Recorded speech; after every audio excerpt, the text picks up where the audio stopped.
Hello, welcome to let's start with Abhilasha Yadav. आज हम बात करेंगे डिसीजन मेकिंग की। उससे पहले हम ये जानेंगे कि हमने रीजनिंग में पढ़ा है कि इंडक्टिव रीजनिंग होती है, एक डिडक्टिव रीजनिंग होती है। इंडक्टिव रीजनिंग में हम पर्टिकुलर से जनरल की तरफ जाते हैं और डिडक्टिव रीजनिंग में जनरल टू पर्टिकुलर। जब भी हम कोई जजमेंट करते हैं तो वो इंडक्टिव रीजनिंग से करते हैं। सारे सर्कमस्टांसेस देखते हैं, उसे इवेलुएट करते हैं और अपनी जो नॉलेज है, पास्ट एक्सपीरियंस है, उसके बेस पर फिर कोई जजमेंट लेते हैं। डिसीजन मेकिंग क्या है? Decision making involves evaluating alternatives and making choices among them. Decision making is a kind of problem solving in which we are presented with several alternatives among which we must choose. Decision making ये एक तरीके का problem solving behaviour होता है, जिसके बारे में सबसे पहले हर्बर्ट साइमन ने बताया था। तो इसमें बताया गया कि जो डिसीजन मेकिंग है, इसमें व्यक्ति के सामने कई अल्टरनेटिव्स होते हैं, जिसमें से किसी एक को सिलेक्ट करना होता है। डिसीजन मेकिंग में जो हमारे पास इंफॉर्मेशन होती है, उसकी अनसर्टेनिटी होती है, क्योंकि उसमें जो इंफॉर्मेशन है, उसकी सूचना जो होती है, उसमें कई एस्पेक्ट गायब होते हैं। डिसीजन मेकिंग में ऐसा कुछ भी स्पष्ट नहीं होता जो ये बता सके कि हमारे पास जो अवेलेबल इंफॉर्मेशन है, उससे कंक्लूज़न की ओर किस तरह से आगे बढ़ा जा सकता है।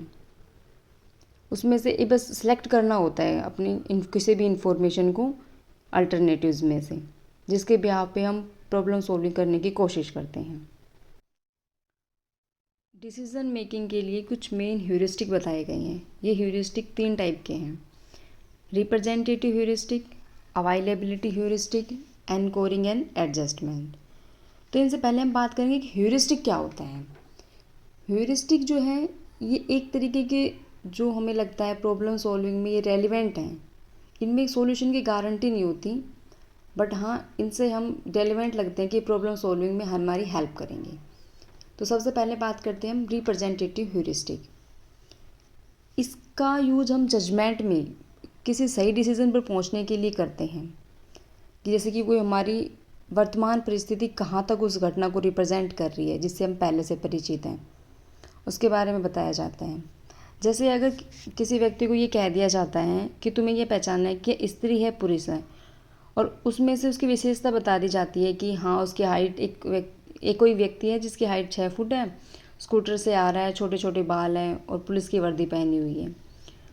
तो जिस व्यक्ति के सामने बताया जा रहा है, उसका जो पास्ट एक्सपीरियंस रहे हैं या उसके पास जो नॉलेज है, उसके बिहाफ पे वो कंक्लूजन निकालता है कि हाँ, 90% उसे ऐसे अंदाज़ा लगाया जाता है कि हाँ, ये कोई पुरुष होगा। नेक्स्ट बात करते हैं अवेलेबिलिटी ह्यूरिस्टिक। इसमें व्यक्ति कोई आसान और बार बार होने वाली घटनाओं के बारे में बताता है, कि जैसे प्रॉब्लम के सॉल्यूशन है तो उसके बारे में डिसीजन उसी के ब्याह पे लेता है जो उसे आसान लगती है, और कोई घटना जो बार बार होती है।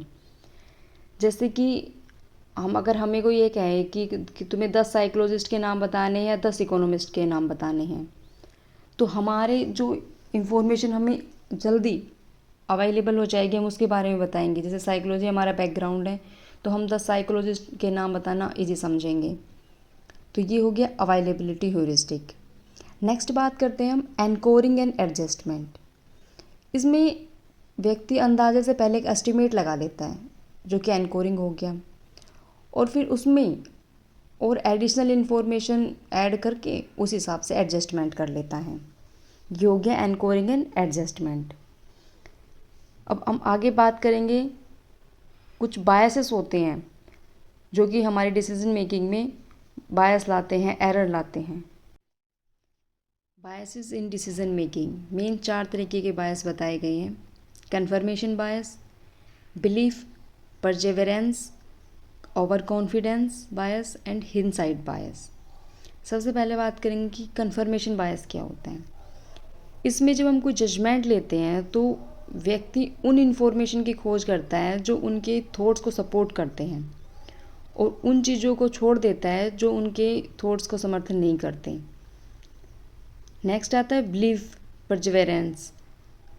इसमें क्या है कि कोई भी इंडिविजुअल है वो अपना एक बिलीव बना लेता है और उस पर अडिग बना रहता है, चाहे उसे ये उसके कितने भी उसके खिलाफ सबूत मिल जाए, पर उसका परित्याग नहीं करता वो उसके सही मान के ही कोई अपना जजमेंट लेता है कि हाँ ये ऐसे ही इसका सॉल्यूशन निकलेगा, ऐसे ही मैं डिसीज़न लूँगा। कोई गलत भी बता रहा है तो भी वो नहीं मानेगा। नेक्स्ट आता है ओवर कॉन्फिडेंस बायस।